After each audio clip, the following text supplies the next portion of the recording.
4K പോരാ, മംഗലായിട്ടിരിക്കും. Clarity ഇല്ല പടത്തിൽ. 6 വയസ്സായിരുന്നപ്പോൾ ഇതേ തിയേറ്റർ അന്ന് ഏരീസ് അല്ലായിരുന്നു, SL തിയേറ്ററായിരുന്നു.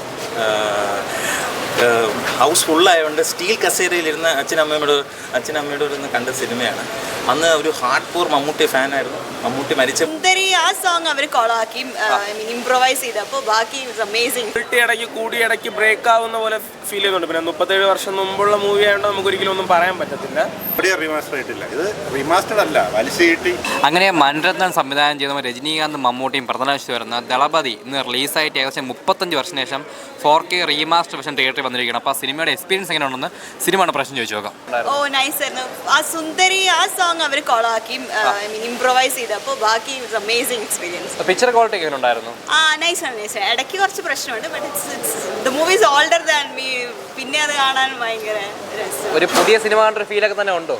അതില്ല, പക്ഷെ നമുക്ക് ആ ഇമോഷൻസ് ഉണ്ടായിരുന്ന സീൻ അത് പിന്നെ ഇങ്ങനെ ആ മദർ സൺ സീൻസ് ഒക്കെ ഭയങ്കര രസമാണ്. And Ilaiyaraaja so amazing.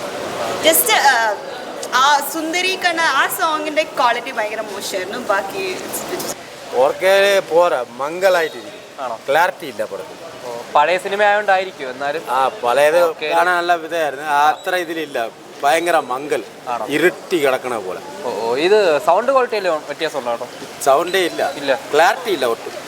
പടം ഓക്കെ, പഴയ ത്രില്ലിങ് ഇതിലില്ല, ക്ലാരിറ്റി ഒട്ടുമില്ല. മംഗലായിട്ടിരിക്കുന്നു ഫുള്ളായിട്ട്. 13 മിനിറ്റ് കട്ട് ചെയ്ത് കളഞ്ഞു. കട്ട് ചെയ്യേണ്ട ആവശ്യം ഉണ്ടായിരുന്നു അല്ല? ഞാൻ ഫസ്റ്റ് ടൈമാണ് പടം കാണുന്നത്. ഫ്രഷാണ്, ഇന്നൊരു പടം കണ്ടിട്ടേ ഇല്ല. കുഴപ്പമില്ല, കൊള്ളാം. ഇനി കുറേ ഇപ്പോഴത്തെ കുറേ ഇത് വെച്ച് നോക്കിയപ്പോൾ സെൻറ്റി ഇതൊക്കെ ഉണ്ട്. ഇപ്പോഴത്തെ ട്രെൻഡ് പാസ് സെൻറ്റിയൊക്കെ ഇപ്പൊ ഞാൻ ഫ്രഷായിട്ട് ഞാൻ ഇന്ന് കണ്ടിട്ടില്ല. ആകെ ആ പാട്ടൊക്കെയാണ് വന്നത്.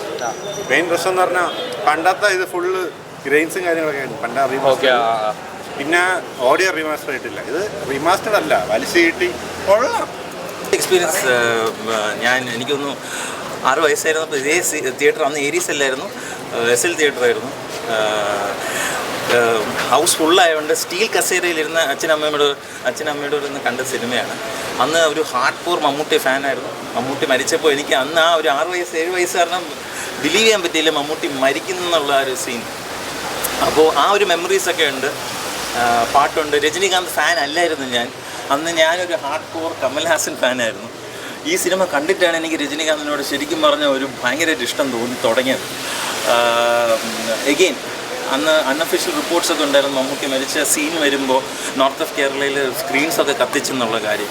അത് എത്രത്തോളം ട്രൂ ആണോ എന്ന് അറിഞ്ഞൂടാ. ഇപ്പോഴും ഞാൻ കേൾക്കാറുണ്ട്. അന്ന് മമ്മൂട്ടി അത് ആക്സെപ്റ്റ് ചെയ്യാൻ പറ്റില്ല. ഈവൻ ഒരു 6 വയസ്സ് 7 വയസ്സുകാരന് അന്ന് ആക്സെപ്റ്റ് ചെയ്യാൻ പറ്റില്ല. അപ്പോൾ മുതിർന്നതായ അന്നത്തെ ഫാൻസിനൊക്കെ അത് ആക്സെപ്റ്റ് ചെയ്ത് കാണാൻ പറ്റില്ലായിരുന്നു. പക്ഷേ ദാറ്റ് വാസ് വളരെ ഡിസാർട്ടനിങ് ആയിട്ടുള്ള കാര്യം. പിന്നെ Mani Ratnam as a director ace ഇത് തന്നെയാണ്. പക്ഷേ ഇതിൻ്റെ അകത്ത് എടുത്തു പറയേണ്ട സന്തോഷ് ശിവൻ്റെ സിനിമാറ്റോഗ്രഫിയാണ്. ഒരു ജാപ്പനീസ് എഫക്റ്റ് ഉണ്ട് ഈ സിനിമയിൽ കംപ്ലീറ്റ്ലി. ആ കുറോസാവയുടെ ആ ടങ്സ്റ്റൺ ഗ്രേഡിങ്ങും മറ്റേതൊക്കെ വെച്ച് നോക്കുമ്പം ആവശ്യമില്ലാത്ത സൗണ്ട്സ് ഒന്നും ഉപയോഗിച്ചിട്ടില്ല.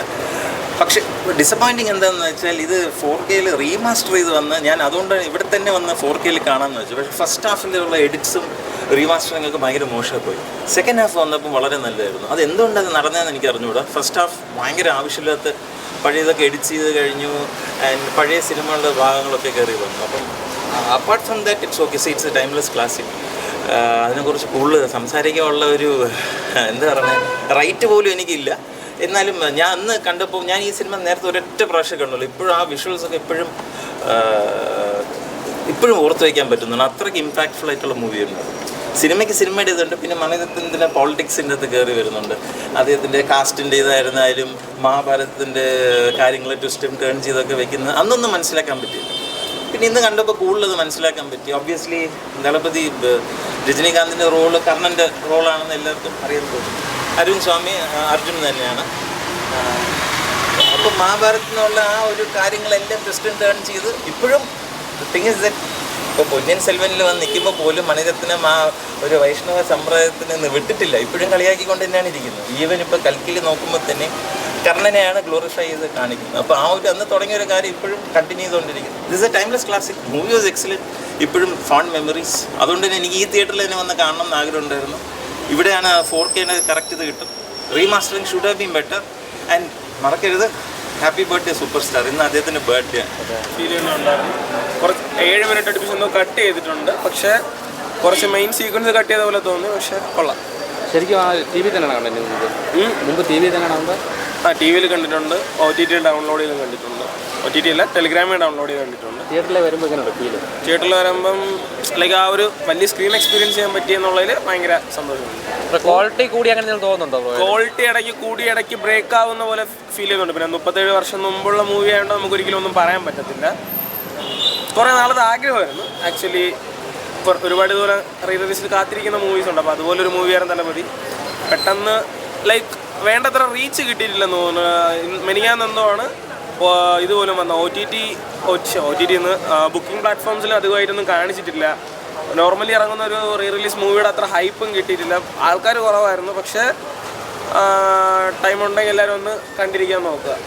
ആ ഒരു ഫീല് കിട്ടും. ആ ഒരു ഇളയരാജയുടെ ആ ഒരു പഴയ മ്യൂസിക്കിൻ്റെ ആ ഒരു ഫീലും ആ ചിന്നത്തായകളൊക്കെ തിയേറ്ററിൽ കേൾക്കാൻ നേരത്തുള്ളൊരു ഫീൽ വേറെ ആയിരുന്നു. 2 സൂപ്പർ സ്റ്റാറിൻ്റെ പടമാണ്, പക്ഷേ ഒരു ഓളം പോലും ഇല്ലല്ലോ തിയേറ്ററിൽ. ആ ഒരു ഇമ്പാക്റ്റ് ഇല്ല, സത്യമാണ്. കാര്യം വേറൊരു റിലീസ് മൂവി കിട്ടുന്ന ഒരു ഇമ്പാക്റ്റ് ഇതിന് കിട്ടിയില്ല എന്ന് പേഴ്സണലി ഭയങ്കരമായിട്ട് തോന്നിയായിരുന്നു.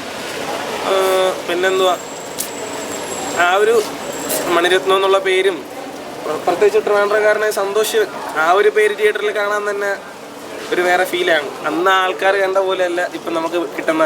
പുള്ളിക്ക് ഇപ്പോൾ റയറായിട്ട് മാത്രം മൂവി ചെയ്യുന്ന ഒരാളാണ്. അപ്പം അതൊരു ഫീലായിട്ട് കണ്ടിരിക്കും. കൊള്ളായിരുന്നു. ഇത്രയും വർഷം കഴിഞ്ഞ് തിയേറ്ററിൽ ഇറങ്ങിയപ്പോൾ അച്ഛൻ്റെ കൂടെ വന്ന് കണ്ടപ്പോൾ നല്ല രസമുണ്ടായിരുന്നു. സൗണ്ട് ക്വാളിറ്റി ബാക്കി പിക്ചർ ക്വാളിറ്റി സൗണ്ട് ക്വാളിറ്റി കുറച്ച് മോശമായിരുന്നു. മോശമെന്ന് വെച്ചാൽ എല്ലാം മോശമാണെന്നല്ല പറഞ്ഞു. കൊള്ളാം. സോങ്സ് വന്നപ്പോൾ ഉള്ളത് കൊള്ളത്തില്ല. സൗണ്ട് മെയിൻറ്റെയിൻ ചെയ്യാനുണ്ടായിരുന്നു. കുറച്ചും കൂടി ചെയ്താൽ കൊള്ളാം. എക്സ്പീരിയൻസ് അടിപൊളിയായിരുന്നു. വിഷ്വൽ ക്വാളിറ്റിയിൽ മാറിയിട്ടുണ്ടോ? വലുതായിട്ടില്ല. പഴയ അത് ഇത് തന്നെയാണ്, പഴയ ഫിലിം റീലല്ലേ.